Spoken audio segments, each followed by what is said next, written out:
यदि कसैले मनको मान्छेको बारेमा लेख्न भन्यो भने केवल तिम्रो फोटो हेरी महाकाव्य लेखिदिन्थे।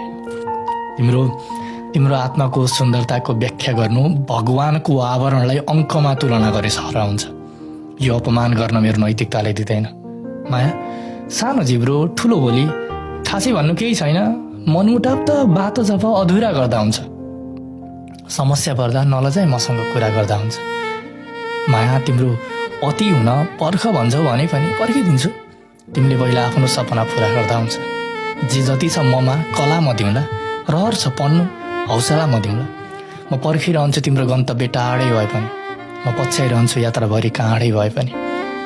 म तिमीलाई पर्खेर बस्न सक्छु, तिमीबाट तर्केर बस्न सक्दिनँ।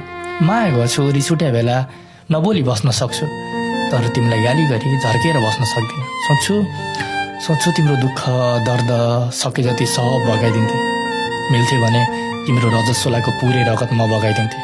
तिमी आएपछि हेर्नु माया, तिमीलाई प्रेम सोचे भन्दा पनि हद गर्छौँ, किनकि हाम्रो घरमा भगवानलाई यसरी नै स्वागत गर्छौँ।